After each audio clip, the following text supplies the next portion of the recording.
স্ত্রী কখনো প্রিয় নারী হতে পারে না, কারণ স্ত্রীর অনেক ভুল।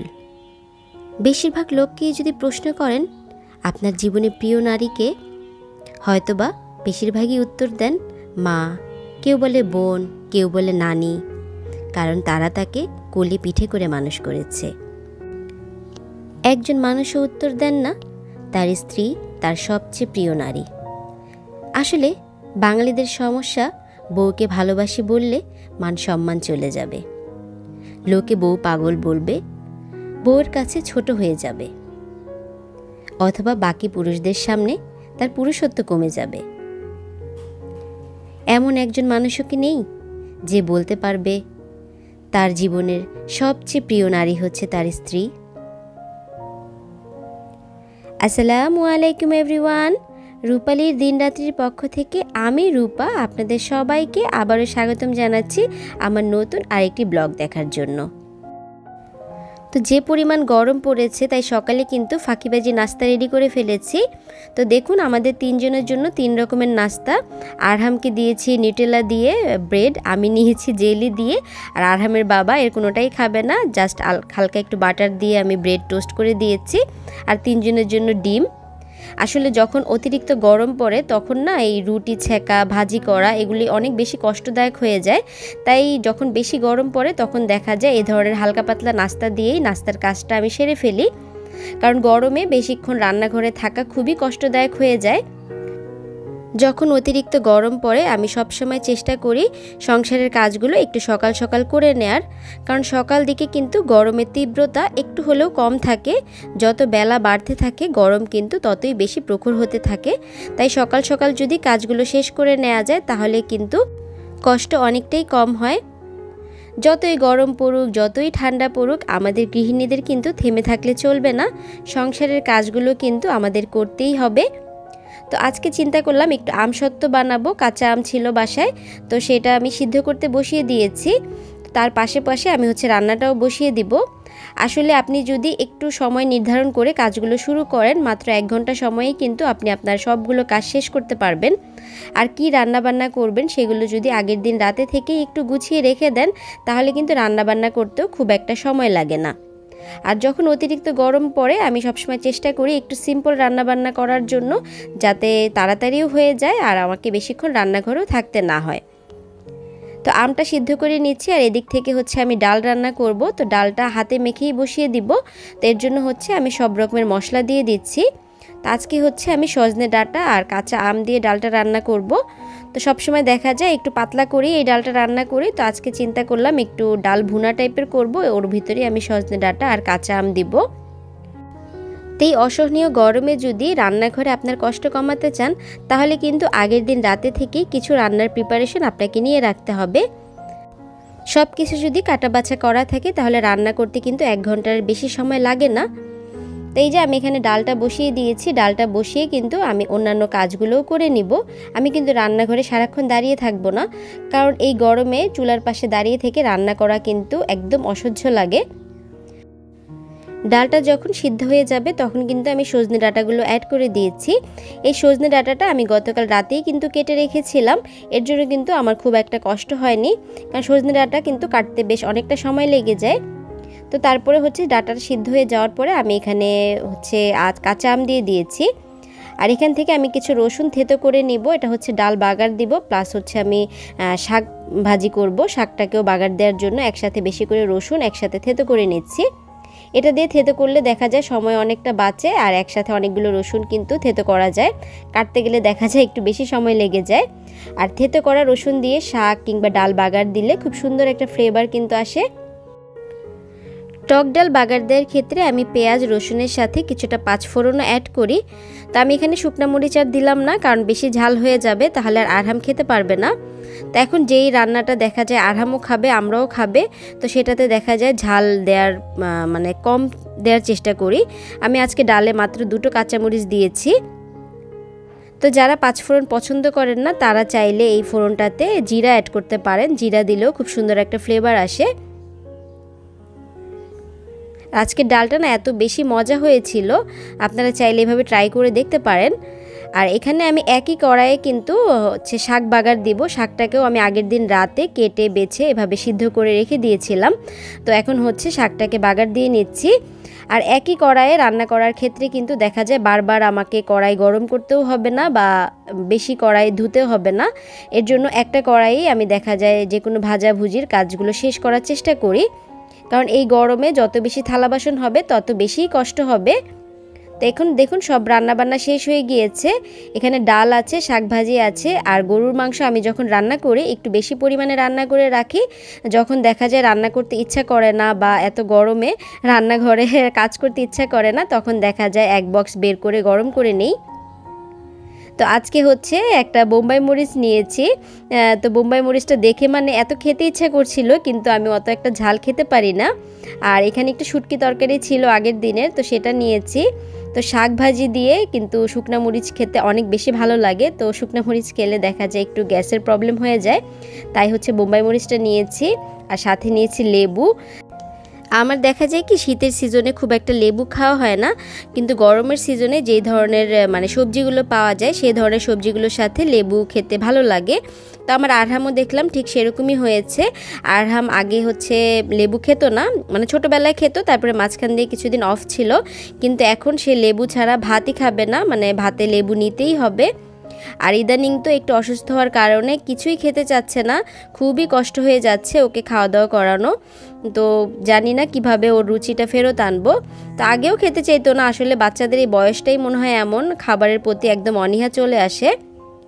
তো আমি যে কাঁচা আমগুলো সিদ্ধ করেছি সেগুলো কিন্তু ঠান্ডা হয়ে যাওয়ার পরে ব্লেন্ড করে নিয়েছি, যাতে আমসত্ত্বের টেক্সচারটা খুব সুন্দর আসে। আর এখানে হাফ কাপ পরিমাণ চিনি কিন্তু আমি ক্যারামেল করে নিয়েছি। ক্যারামেল করে নেওয়ার কারণ হলো আমসত্ত্বর যে কালারটা আসে সেটা কিন্তু এই ক্যারামেলের কারণেই সুন্দর একটা কালার আসবে। তো ক্যারামেলটা করার সময় কিন্তু খেয়াল রাখতে হবে, বেশি কিন্তু পুড়ে ফেলা যাবে না, তাহলে কিন্তু আমসত্ত্ব থেকে পোড়া পোড়া একটা ফ্লেভার আসবে। তো এখন হচ্ছে আমি যে আমগুলো ব্লেন্ড করে রেখেছিলাম সেগুলো এখানে দিয়ে দিয়েছি। তো আপনারা চাইলে কিন্তু আমগুলো আবার ছাঁকনি দিয়ে ছেঁকেও নিতে পারেন। তো আমি দেখলাম যে একদম মিহি হয়ে গিয়েছে, ছাঁকনি দিয়ে ছাঁকার কোনো প্রয়োজন নেই। তো এই পর্যায়ে কিন্তু অনবরত নাড়তে থাকতে হবে, তা নাহলে কিন্তু প্যানের গায়ে লেগে যাবে। তো এখন হচ্ছে আমি সব ধরনের মশলা দিয়ে দিচ্ছি। মশলার মধ্যে আমি শুধু একটা দারচিনি, একটু লাল মরিচের গুঁড়া আর হচ্ছে লবণ, আর এখানে আমি প্রথমে হাফ কাপ পরিমাণ চিনি অ্যাড করেছি, তারপরে আমি এখানে আরও হাফ কাপ পরিমাণ চিনি দিব, কারণ আমগুলো প্রচুর পরিমাণে টক ছিল। আর আপনারা যেই ধরনের টক মিষ্টি খেতে পছন্দ করেন সেরকম চিনি অ্যাড করবেন স্বাদ অনুযায়ী। তো আমি একটু টক মিষ্টি টাইপের আমসত্ত্বটা বানাবো, এর জন্য কিন্তু চিনির পরিমাণটা মোটামুটি 1 কাপ পরিমাণ দিয়েছি সব মিলিয়ে। তো এখন হচ্ছে আমি সুন্দরভাবে নাড়তে থাকবো, নাড়তে নাড়তে দেখবেন কিন্তু আমসত্ত্বের কালারটা একদম মানে চেঞ্জ হয়ে আসছে। দেখুন এখন কিন্তু একটু লাল লাল কালার হয়ে গিয়েছে। তো এখনও কিন্তু হয়নি, আর একটু ঘন হতে হবে, তা নাহলে কিন্তু আমসত্ত্ব সুন্দরভাবে সেট হবে না। তো এই পর্যায়ে না আমি হালকা একটু রেড কালার, মানে রেড না অরেঞ্জ কালার অ্যাড করেছিলাম যাতে কালারটা সুন্দর আসে। তো এখন দেখুন এই যে আমসত্ত্বটা মানে রেডি হয়ে গিয়েছে রোদে দেওয়ার জন্য। তো এইভাবে কাঠের খুন্তিটাতে আমি একটু আঙ্গুল দিয়ে চেক করে নিলাম আসলে টেক্সচারটা ঠিক আছে কি না। তো নামানোর আগে হচ্ছে আমি একটু চিলি ফ্লেক্স আর হচ্ছে বিট লবণ দিয়ে দিয়েছি। চিলি ফ্লেক্সটা দেওয়ার কারণ এটা যখন মানে শুকাবে দেখতে না খুব সুন্দর লাগে, জায়গায় জায়গায় একটু চিলি ফ্লেক্স দেখা যাবে, তো এর জন্য দিয়েছি। আর ঝালটা আপনাদের ইচ্ছে অনুযায়ী দিবেন, আমি মোটামুটি একটু ঝাল দিয়েছি যেহেতু এটা ছোট মানুষ খাবে না, আমরা বড়রাই খাবো। তো এখানে আমি স্টিলের প্লেট আর ট্রে নিয়ে নিয়েছি, এর গায়ে হচ্ছে আমি একটু তেল মেখে নিয়েছি। তো তারপরে হচ্ছে আমি এই মিশ্রণটা ঢেলে দিচ্ছি। এই কাজটা কিন্তু গরম গরম অবস্থায় করতে হবে, আর অবশ্যই সাবধানতা অবলম্বন করবেন, কারণ এটা কিন্তু গায়ে পড়লে একদম সাথে সাথে ফোসকা পড়ে যাবে। তো 1 কেজি আম দিয়ে কিন্তু আমি 3টা ট্রেতে দিতে পেরেছি। আর আমি একটু মোটা মোটা আমসত্ত্ব টাইপের বানাবো, যদি পাতলা করেন তাহলে হয়তো আর একটু বেশি করা যাবে। তো মোটা আমসত্ত্বটা খেতেই কিন্তু বেশি ভালো লাগে, অনেকটা ম্যাঙ্গো বারের মতন লাগে, তো এর জন্য আমি একটু মোটাই রেখেছি। আমার বেডরুমের পাশে যে বারান্দাটা আছে সেটাতে দেখা যায় দুপুরের পর থেকে ভালো রোদ পড়ে। তো সেখানেই আমি প্রথমে ফ্লোরে দিয়েছিলাম, তারপরে দেখলাম ফ্লোরে দিলে ভালো একটা রোদ পাচ্ছে না, তো আমি আমার বারান্দার গাছগুলো সরিয়ে এখানে হচ্ছে দিয়ে দিয়েছি। তো দুদিন যদি ভালো মতন রোদ পায় তাহলে কিন্তু খুব সুন্দরভাবে আমসত্ত্বটা রেডি হয়ে যাবে। তা আমি যেদিন দিয়েছিলাম সেদিন তো ভালো রোদ পেয়েছে, কিন্তু তার পরের দিনই বৃষ্টি হয়েছে। তো আমার 2-3 দিন লেগেছিল এই আমসত্ত্বটা শুকাতে। তো ভিডিও শেষে কিন্তু আমি দেখিয়ে দিব আমার আমসত্ত্বটা কেমন হয়েছে। তো এটা হচ্ছে সন্ধ্যার সময়। তো আমি এখনকার আমার ডিনারটা সবসময় চেষ্টা করি 7টা থেকে 8টার ভিতরে কমপ্লিট করার জন্য। তো আজকে ডিনারে হচ্ছে আমি চিকেন সালাদ করছি, আর চিকপি যে ভিজিয়েছিলাম একটু বড় সাইজের কাবুলি ছোলা, এটাকে আমি সিদ্ধ করে নিয়েছি। তো এটা দিয়েই হচ্ছে সালাদটা বানাবো।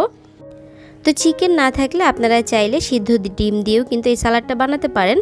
তা আমি এখানে শসা, গাজর, টমেটো, তারপরে হচ্ছে সেই কাবুলি ছোলা, আর সাথে একটু চীনাবাদামও দিয়েছি। তারপরে আমি যে পিকেলটা বানিয়েছিলাম হ্যালোপিনো পিকেলটা, সেটাও আমি দিয়ে দিচ্ছি। এটা না মুখে পড়লে খুব ভালো লাগে। তারপরে একটু ব্ল্যাক পেপার দিয়েছি, একটু লবণ দিয়েছি। তারপরে এখানে দিয়ে দিব টক দই। টক দইটা দিয়ে এই সালাডটা বানালে না এত বেশি ভালো হয়। তো আপনারা যারা মানে ডায়েট ফলো করছেন না, চাইলে এখানে মেয়োনেজ অ্যাড করতে পারেন। তো যেহেতু আমি ডায়েট ফলো করছি তাই আর মেয়োনেজ অ্যাড করলাম না, এখানে টক দইটাই দিলাম বেশি পরিমাণে। আর যে ধনেপাতার সসটা আছে সেই সসটা কিছুটা দিয়ে দিয়েছি। ব্যাস আমার সালাদ কিন্তু রেডি, এখন জাস্ট মিক্স করে নিলেই হয়ে যাবে। আর এই চিকেনটাও না আরহামের বাবা গতকাল রাতে নিয়ে এসেছিল, মানে অফিসের ডিনারে ছিল ওদের, তো আরহামের বাবা খায়নি, নিয়ে এসেছে।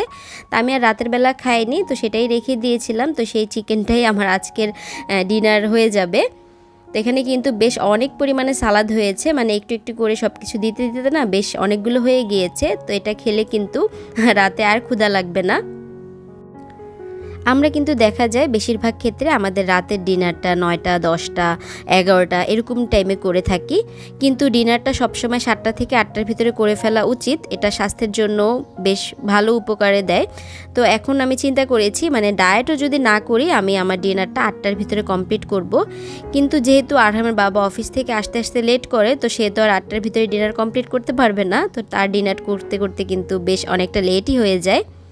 তো এই যে দেখুন আমি খাওয়া দাওয়া করছি। তো আরহামকে না দেখালে তো আবার বলবেন যে আরহামকে দেখালাম না। তো এই যে আরহাম একটু খেলাধুলা করছিল। আর আমি কিন্তু আমাদের বাসায় গিয়েছিলাম, একদিন ছিলাম, তার ভিতরেই আরহাম কিন্তু অসুস্থ হয়ে পড়ে। তারপরে আরহামের বাবা সাথে সাথে গিয়ে কিন্তু আমাদেরকে নিয়ে আসে। তো এর জন্য কিন্তু আমার বাবার বাড়ির ব্লগটা আর আপনাদের সাথে শেয়ার করতে পারিনি, কারণ একদিন দেখা গিয়েছে আমার রেস্ট নিতে নিতেই চলে গিয়েছে। তারপর দিন থেকে আরহাম অসুস্থ হয়ে পড়ে। তারপরে তো বাসায় চলে এসেছি। তো এখন আলহামদুলিল্লাহ আগে থেকে বেশ অনেকটা সুস্থ আছে। আর আপনারা কিন্তু সবাই আরহামের জন্য অনেক দোয়া করেছেন, এর জন্য আপনাদেরকে জানাচ্ছি অসংখ্য অসংখ্য ধন্যবাদ। তো এই যে এটা হচ্ছে 3 দিন পরে আমার আমসত্ত্বগুলো কিন্তু একদম রেডি হয়ে গিয়েছে শুকিয়ে। দেখুন প্লেট থেকে কিন্তু খুব সুন্দরভাবে উঠে চলে আসছে। তা আমি কিন্তু সুন্দরভাবে কাট করে নিয়েছি, যাতে এভাবে রোল করে রাখা যায়। রোল করে রাখলে না দেখতে এত বেশি সুন্দর লাগে। আর এই আমসত্ত্বটা বানানোর পরে 2-3 দিনের ভিতরেই এটা একদম শেষ হয়ে গিয়েছে। আরহামের বাবা যে কখন টুকটুক করে ফ্রিজ থেকে বের করে করে আমসত্ত্বটা খেয়ে ফেলেছে আমি চোখেও দেখিনি। তো আমি মনে হয় 1 পিস না 2 পিস খেয়েছি, আর সবগুলো আরহামের বাবা খেয়ে ফেলেছে।